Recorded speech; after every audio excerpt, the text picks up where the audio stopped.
X मुस्लिम atheist जी, जल्दी बोलें, जल्दी बोलो भाई। हेलो हेलो हाँ जी, हेलो सर, कैसे हैं?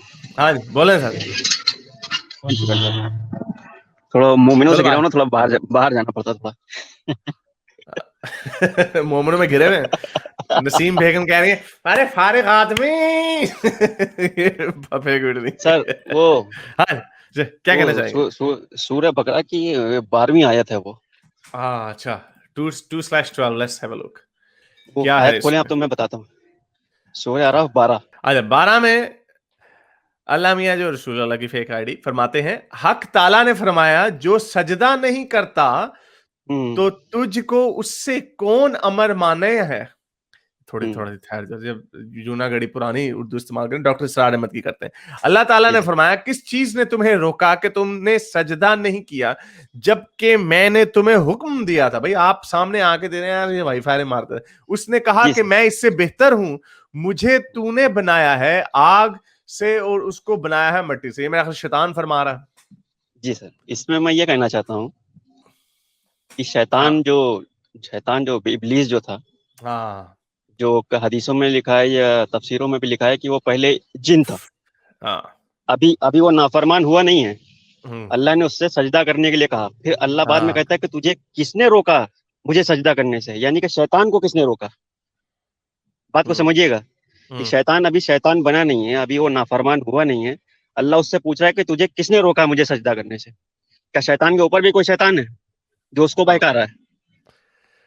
अच्छा, ये भी एक बड़ा लॉजिकल पॉइंट है, लेकिन इससे पिछली आयत जो है ना, ये बड़ी मजे की आयत है मुसलमानों हाँ, के लिए। नसीम बेगम जरा खुल लो, सुन लो जरा, ये आपके दिमाग को फड़का देने वाली बात है। इससे पहले वाली जो आपने बात नोट नहीं की, सूरह आराफ की ये जो आयत है, इसमें तो अल्लाह मियां कह रहे हैं ना कि भाई शैतान से, इबलीस से बात करने में तुम्हें किसने रोका है।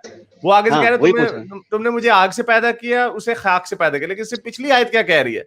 इससे पिछली आयत ये कह रही है, और हमने तुमको पैदा किया, फिर हमने तुम्हारी सूरत बनाई, फिर हमने तमाम फरिश्तों से कहा, फरिश्तों से, जिन्नों से नहीं, फरिश्तों से फरिश्तों कहा से। कि आदम को सजदा करो। सबने सजदा किया लेकिन हम्म, सवाए इबलीस के। तो इसका हम्म। मतलब इबलीस फरिश्ता था, नहीं, वो जिन्न जिन नहीं था था। पहले। नहीं नहीं, तो वो यहां पे हाँ। ओहो, मैं अच्छा, यही तो हाँ कह रहा हाँ हूं ना, ये गलती है ना कुरान जी। की। यहां पे कुरान कह रहा है, अल्लाह कह रहा है मैंने फरिश्तों से कहा कि आदम को सजदा करो, सवाए हाँ, सब ने सजदा किया लेकिन इबलीस ने नहीं किया। तो ये हाँ। रसूल अल्लाह जब ये आयत बना रहे थे, मन घड़त कहानी घड़ रहे थे, ये तब ये भूल गए। पता नहीं रसूल अल्लाह बना रहे थे या वर्का इब्ने नौफल बना रहे थे या ये जो कौन भी बना रहा था बना ये। रहा था, ये बोंगी मार गया कि जब अल्लाह ताला ने कहा। अच्छा, ये इसरार अहमद की भी यही है कि हाँ, अल्लाह ने आदम को तख्लीक किया, उसकी शक्ल बनाई वगैरह वगैरह, फिर फरिश्तों से कहा कि झुक जाओ आदम के सामने, तो सजदा किया सवाए इबलीस के।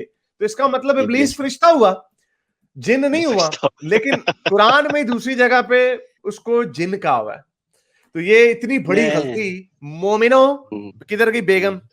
बेगम नसीम बेगम, इसका नहीं, क्या जवाब है? मैं ये पूछना चाह फेंक रहा उठ हूँ कि ये नहीं। मैं ये पूछना चाह रहा हूँ कि शैतान ठीक है, चलो बहकाता है सबको, लेकिन शैतान को किसने बहकाया है जो वो सजदा नहीं कर रहा है? अब उसके बाद अल्लाह उससे खुद पूछ रहा है कि तुझे किसने रोका कि हाँ, तू मुझे सजदा नहीं कर रहा है? तुझे किस चीज उसने ने रोका अपनी तुझे? उसने किस अपनी चीज ने तुझको लॉजिक, रोका? मैं बताता हूँ ना, उसने अपनी असल में लॉजिक यूज की। इसी वजह से लोग इस्लाम में गैब के ऊपर इल्म रखना बड़ी इंपॉर्टेंट बहस समझी जाती है। अभी मुफ्ती अबू लैद पे हमला किया डॉक्टर यासिर कादी ने कि हमें मौजज़ात पे यकीन क्यों करना है। वो इसलिए करना है क्योंकि अक्ली तौर पे मौजज़ा की कोई तुक नहीं बनती, लॉजिक नहीं बनती, लेकिन हमें यकीन करना है। गैब के ऊपर इल्म, ईमान रखना मुसलमान की शर्तों में से शामिल, 6 आर्टिकल्स ऑफ फेथ में है। जो पिलर्स ऑफ फेथ नहीं, आर्टिकल्स ऑफ फेथ जो सुन्नियों ने बनाए हुए, उसमें एक ये भी है कि गैब के ऊपर यकीन रखना। तो इसका मतलब ये कि आप अपनी लॉजिक को स्विच ऑफ कर दें।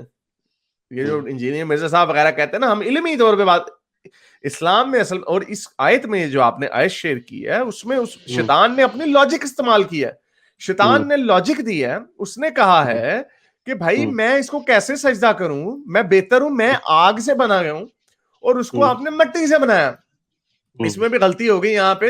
ये बात ठीक है कि बाकी जगहों पे शैतान जो है जिन ही कहा गया है, क्योंकि यहां पे शैतान कह रहा है कि मुझे तूने आग से बनाया, नूर से नहीं बनाया, क्योंकि फरिश्ते आग से नहीं, जिन नूर से बने हैं। لیکن یہاں پہ اللہ میں غلطی کر گئے پچھلی آیت میں کہ آدم کو سجدہ کرو, سب نے سجدہ کیا سوائے ابلیس کے. یہاں پہ اللہ میں نے فرشتوں کو کہا کہ سجدہ کرو. اچھا, تو یہاں پہ اس نے فرشتے نے, ابلیس نے اپنی لاجک استعمال کیا, غلط کی ہے صحیح کی ہے وہ اور بات ہے, لیکن اس نے لاجک جو ہے اس کو, لاجک نے اسے شیطان بنا دیا, یعنی آج اس کو ولن بنا دیا. تو اس لیے اسلام میں لاجک کو استعمال کرنا غلط سمجھا جاتا ہے. یہی وجہ ہے کہ غیب کے اوپر علم رکھنا اسلام کا حصہ. چلیں, بہت شکریہ سر, تھینک یو. اگر تمام انسانیت بھی اسلام کو غلط تسلیم کر لے تو اس کا تجھے کیا فائدہ ہوگا؟ فائدہ یہ ہوگا کہ اسلام دنیا سے بدی جو ہے ختم ہو جائے گی, اس سے ہماری زندگیاں آسان ہو جائیں گی. اس سے بہت سارے لوگ جو جن کے سر تن سے جدا ہوتے ہیں, جو لوگ سفر کر رہے ہیں, وہ نہیں کریں گے, وہ اسلام کی وجہ سے نہیں کریں گے. پھر بھی اور برائیاں ہوں گی لیکن اسلام کی وجہ سے نہیں کریں گے. تو اس میں بڑا کوئی نسیمہ بیگم, بڑا ہی کوئی آپ نے کوئی مجھے ارتھ شیٹرنگ کوسچن آپ نے میرے سامنے رکھ دیا, پاگل ہو گئے, اس کا تو جواب ہی نہیں میرے پاس. یہ سادہ سا جواب ہے, اس میں کیا ہے. میرے اس نیک کام کو جاری رکھنے کے لیے مجھے پے پیل یا پیٹریون پہ ضرور سپورٹ کیجیے تاکہ میں اپنا پیغام زیادہ سے زیادہ لوگوں تک پہنچا سکوں.